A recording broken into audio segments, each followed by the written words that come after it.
Welcome to the latest edition of From the Head to the Feet. Today, I'm really excited to talk with Mallory Garcia. So Mallory Garcia is the director of our Learning Center. She also is the chair of our most recent SAIS accreditation. So I want to talk to her today about both of those things. So we're going to start with accreditation visit. Well, actually, we're going to start with you. So most people who are watching know you, but there may be a few who don't. So tell us when you came to Webb, who you're married to, how long you've been here, and what you do. Right, so I came to Webb in 2007, straight out of college. I came as Miss Peel, so some of our alums may know me by that name. But after 5 years here, I think, I married James Garcia, who had been here for a while at that point. So this is my 17th year at Webb. I took a little break in the middle to have children and raise them at home and homeschool them, and then I've kind of slowly gotten back into the game, and this is actually my first year back full-time. Okay, so you started in the classroom, and what'd you teach? I taught French for 5 years. Okay, and you met this young guy, James Garcia. What was he doing when you met him? He was teaching middle school English at the time. Okay, French and English teachers, okay. Yes. Now, if I remember correctly, there's some funny stories. Maybe you could share one about when you and James met, and maybe you had a little help from some of the students. Yes, so there was actually a boarder. He was in the very first class I ever taught at Webb, A period, 7th grade French. His name was Jason Lee, and he lived in James's dorm. I did not work in Jason's dorm at the time, but he would routinely, whenever James was on duty, say he needed help with his French homework.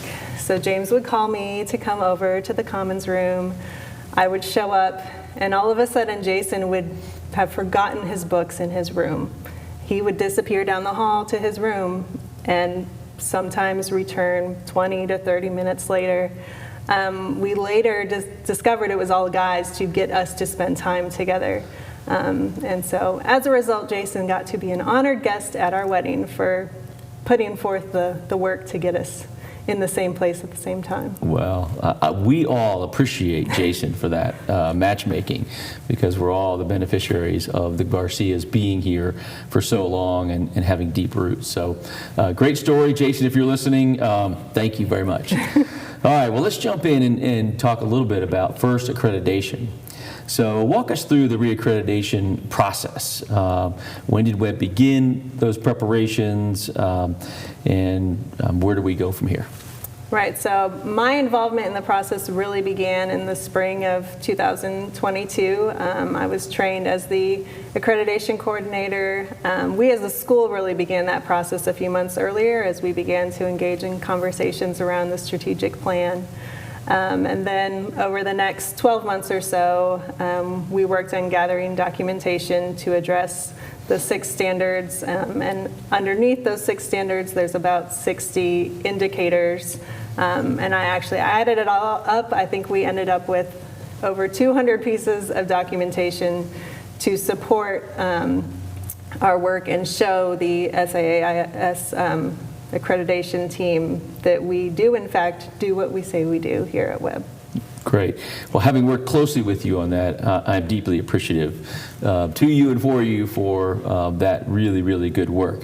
And so it's worth noting here, so accreditation is granted by the Southern Association of Independent Schools, which you and I refer to as SAIS. Not everybody will know that. So, and the standards that you refer to, I think it's important for our audience to know, we have to be in compliance with every single one of those standards, right? Yes. Yeah, there's no room for error. Right. So one standard, if we're not in compliance, then the visiting chair would say to us, you're not ready for your visit. Mm-hmm. And so worth noting, every one of those standards, and there are a lot, and they're rigorous. Mm-hmm. Webb was in compliance with all of those, which says a lot about the quality of the school. So let's drill down a little bit more. How do you feel that Webb benefited from engaging in the reaccreditation process? For me personally, I thought it was just a wonderful way to take a look at the whole picture of what we do at Webb. Those standards and indicators require us to look at even the smallest things, like to make sure we have the right number of school days on the calendar, all the way to board governance. So it really is a comprehensive evaluation of everything we do.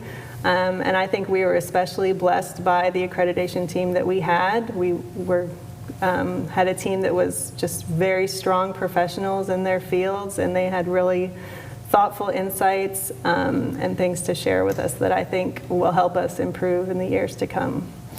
So the head of the visiting committee was on the SEIS board and a former head of school. But tell us a little bit about the other folks who are on there and the schools they were from and the areas of expertise that they brought to us. Right, so we had Lauren Flores, who works in advancement at Westminster Schools in Atlanta. We also had Katie Lavelle, who's a middle school director at Montgomery Academy. We had Doug McGee from Ensworth, and also Matthew Peer from Darlington School. So really representing some great independent schools in the Southeast, as well as, a little boarding experience, which can be hard to find. So I feel like they were really especially well chosen for our needs.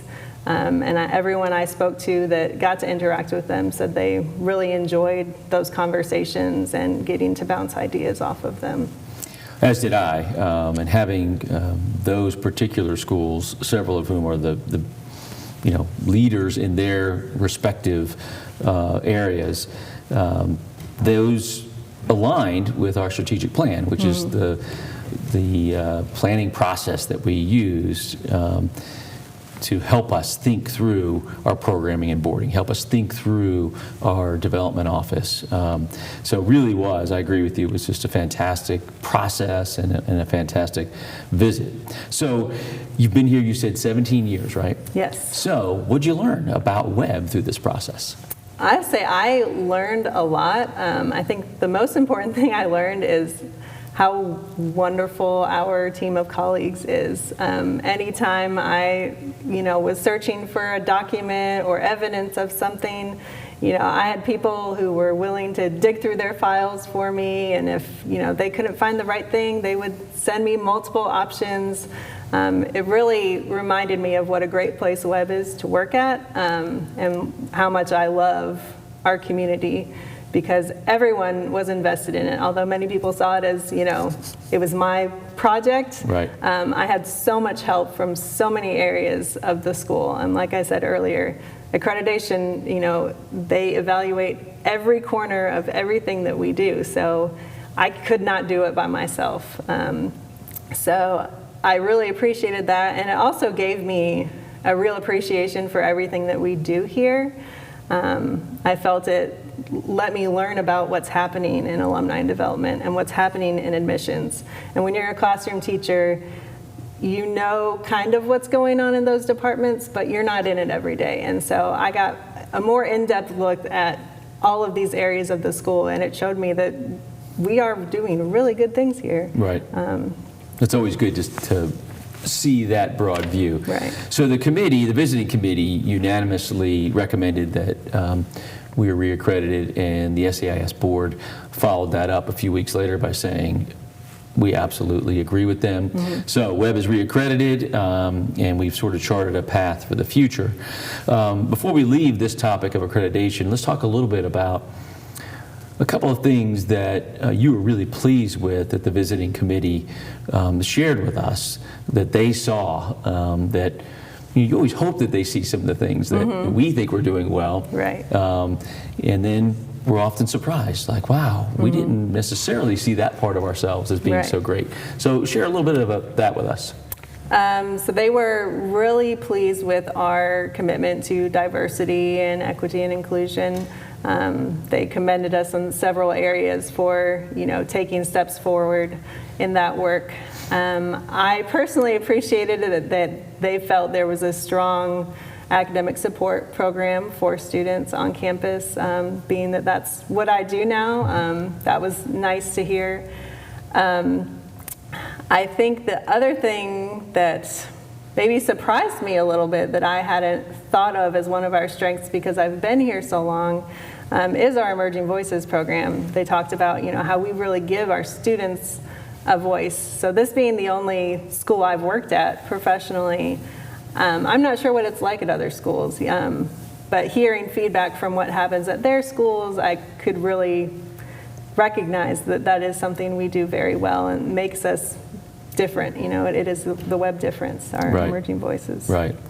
Well, as I said, I was really pleased with the feedback. Having folks from outside us take a look at us and say, wow, what you are doing with and for students and the community of adults you're creating around that are cohesive and all moving in the same direction. Very pleased. And so thank you for your work in that. No problem. Yeah. Well, let's move to the next area of our discussion today, which is the Learning Center. And I'm going to tee this up a little bit by talking about conversations that you and I had early in my headship.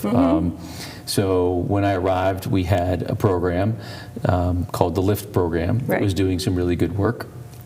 It was on one side of 82, and then you and James were working on the other side of 82, working with students in a lot of study skill areas.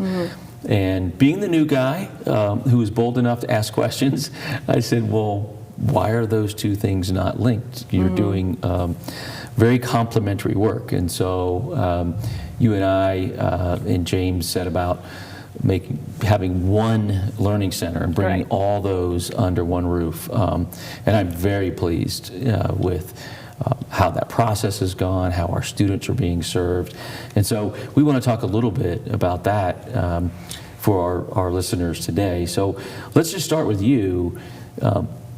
Folks who've never heard about our Learning Center, what would you say the Learning Center is at Webb? I would say the Learning Center is, in short, a place where students are supported. I think we have managed over the years to create a culture where students aren't afraid to ask for help, where they don't feel ashamed that they don't understand something in one of their classes, and now they know exactly where to go. So they know that building we're in, if they come in, there's going to be somebody there who's available to help them. And within our Learning Center, we have several levels of support. We have our Tier 1 support that is available to all students through our study center classes, all the way middle school, all the way through upper school. We also have Level 2, which is for students with diagnosed learning differences. So they can be on a learning plan with accommodations that are shared with their teachers.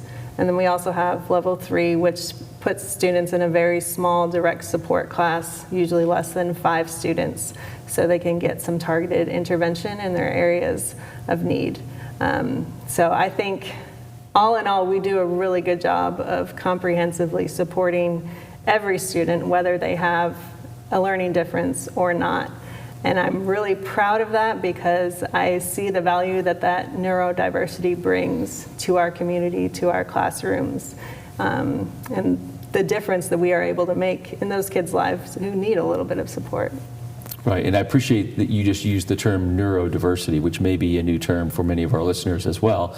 And that is a term that the visiting committee used with us, where they said, wow, your commitment to neurodiversity is commendable and laudable. But there may be folks listening who go, so you're saying that anybody can now get into Webb? So I'll tee this up a little bit for you and let you go a little bit deeper, right? So the answer is we are deeply committed to being a college preparatory school. But what we know from research is that there are many young men and young women who learn a little bit differently but have tremendous capacity, but we're just going to have to do things a little bit differently to help them gain access to college and thrive, who otherwise fit the mission beautifully, right? So take it from there and maybe go a little bit deeper so folks can understand what are we doing and what's the breadth of student that we serve. Right. So I think the important distinction to make here is we offer accommodations, we don't offer modifications. So we are not in any way modifying the curriculum to make it attainable for these students. We only admit students who can be successful within our curriculum. And sometimes that does require some slight accommodations. Take, for instance, a kid who has dyslexia.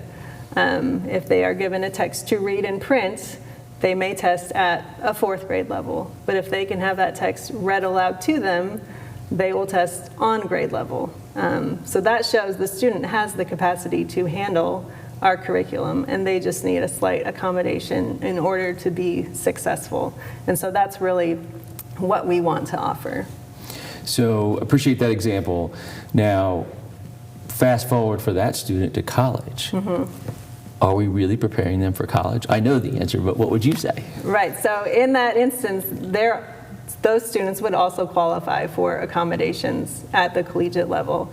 And that's really how we try to form our accommodation plans. We try to think about what accommodations can they reasonably expect to receive at college. So those are the accommodations we try to provide for them here. We are not going above and beyond those. We are really trying to prepare them for what they can expect in the future. And that's an important distinction to make. So those same students then, when they receive those accommodations in college, they're able to really thrive and flourish in those environments. And then when they graduate, their particular gifts and skills really are going to be leveraged in whatever arena that they find themselves as a professional. It's just that they were able to get through with those accommodations to really benefit whoever their team is, at whatever job that they have. So I too am proud of us and you for leading us in that. And it's, again, for folks who may not have spent time in this space, there's so much more research about how the brain works, and then how pedagogically we can help students. So let's actually just jump into the pedagogy for a moment, right? So not only does the Learning Center directly benefit the students, because we're teaching them who they are, right, what their gifts and talents are, and what perhaps some deficits are, and how to work around those. But there's a richer, deeper conversation about how we teach, the pedagogy of how we teach. And I am seeing some great strides all around campus with teachers through these conversations. So talk to us a little bit about how you see Webb improving all teachers. Right. So I think one of the main ways I personally see that is we have these regular student support meetings where teachers will gather, and if they're struggling with how to help a student, we gather all the teachers of that student together and we bounce ideas around. And those conversations that come out of those meetings, they're very organic, but they're very solutions focused. We are all searching for the way that we can help this student. And so I always leave those meetings feeling so great about our faculty's commitment to helping every student succeed. There is not a time that I leave those meetings and I think, I don't know what we're going to do here. I love that energy that our faculty brings, and the fact that they're willing to give up some time to sit and learn from their faculty peers, their colleagues, to find out what might be working in another class that they can leverage in their own class.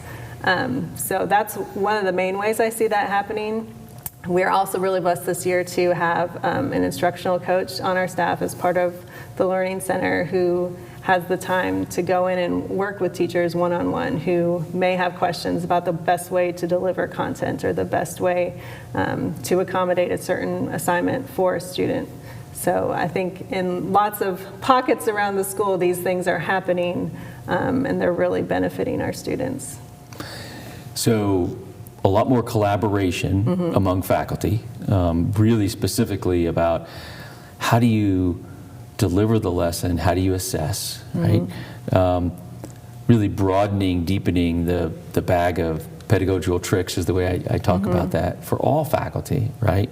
And then there's just a student-focused part of all that we do through that. And every one of those meetings helps with that, right? And then through the instructional coach, what I've observed is we're getting better and better at feedback to faculty. Teaching can be often be lonely in the sense of you're the only one who knows whether it's working or not working in your class, right? But now we're moving to a place where we're giving routine feedback and having discussions about, oh, wow, I didn't realize that didn't work, or wow, that works better than I thought it did, which I think everybody benefits from. Right. And I will say personally, I've had the opportunity this year to get into more classrooms than I ever have before. And lots of times people will come to me and say, well, you know, what are you seeing? And 99% of what I see is amazing. I see teachers who are doing all the things they're being asked to do. You know, teaching is not easy. There's a lot that teachers have to juggle in a classroom, but they are delivering content, they are teaching, they are checking for understanding, they're really going above and beyond. So that has been really reaffirming for me to see that in action. Right. Yeah. Well, as the head of school, I'm really pleased to hear that. So as we're wrapping up here,